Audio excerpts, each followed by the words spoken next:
Hi everybody, it's Honest John again. Now first I have to say I had a gig scheduled New Year's Eve in Missouri. So I have to say sorry Missouri, I'm not coming. The gig has been canceled. The partners who are promoting the gig had a falling out and the gig got canceled. Now they had already sent me my deposit, which was one half of the fee, and they also had bought my plane tickets. So if I want on New Year's Eve, I can take a free trip to St. Louis and back. Not that I'm going to. But I'm sure that they did that for the other performers who were in the gig, which would have been like a band, a singer, another comic, a DJ, and there was a very, very beautiful young lady, who I guess is a model, who was also making an appearance at the show. So there's a considerable outlay of money. I don't know what other money they might have spent on other things, but despite all of this money that they put up, they weren't able to hold it together. I don't know what the problem is, but you know, when you think about all the money they put out, you'd think they would be able to have, you know, settled their differences, come to a compromise, because now that money is just thrown away. It ain't like I'm giving them their money back or anybody else is. And the only chance that they really had of making their money back was by putting on the show.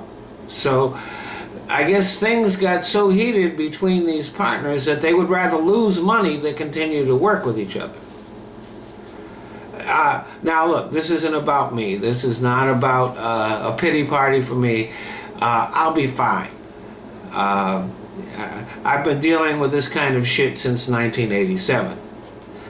I've had gigs canceled before.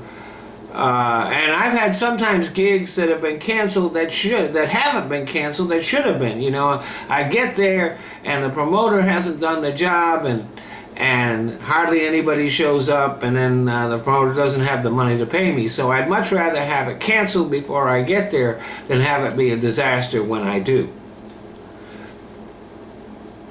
I've had TV appearances and even movies that I was going to be in canceled.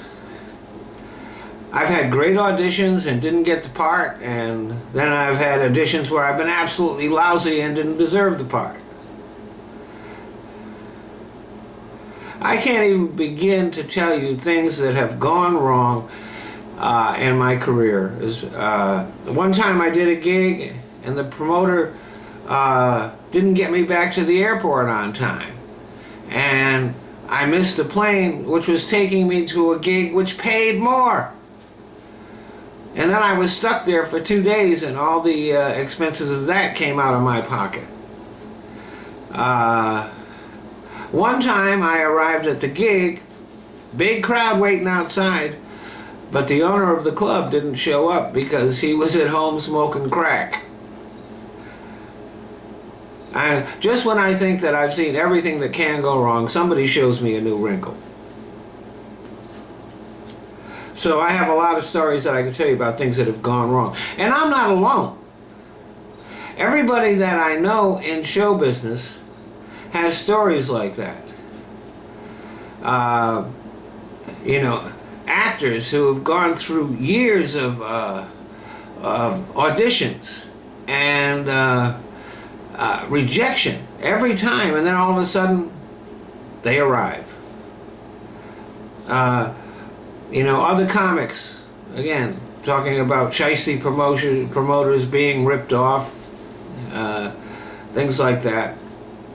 I was recently talking to a friend of mine who owned a place that was a bookstore and a coffee house, and this was one of the places to hang out in Los Angeles at the time. And it was like people thought it was a really special place, and it was very popular. And like lots of really cool like almost miraculous things used to happen there. You know, you'd hang out and be just something great and special happening there. And despite all of that, when I talked to the owner, he said that mostly what he remembers is that it was just hard work and stress. Yeah, there was some great things happening there, but he was constantly really working hard to keep that place open, and it was very stressful about it. I have a friend who's writing a book. It will take him a couple of years to write it. And there's no guarantee that it will ever see the light of day. He will submit it to publishing firms, and even if it gets accepted, when it comes out on the shelves, will it sell? But still, he keeps on writing, undeterred. And don't tell me that, oh, he could self-publish, because, yeah, anybody can self-publish. But very few self-published books make any money. And then there are regular businesses like research and development firms, right? Those places, you know, they have hundreds of failures before they develop a product that will actually make them any profit. Sometimes they never do.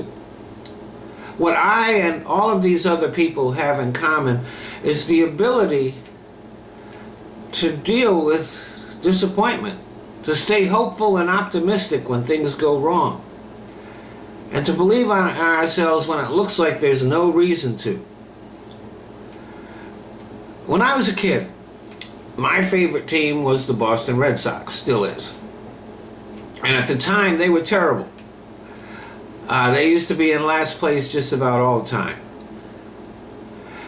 But I remember this one game when this terrible team was down by 10 runs with 2 outs in the bottom of the ninth and scored 11 runs to win the game.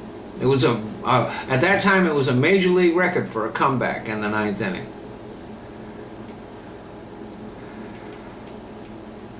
11 runs with 2 outs in the bottom of the ninth. And that's what success sometimes is. You keep on going. You keep on believing when there's no logical reason to. Thanks for listening.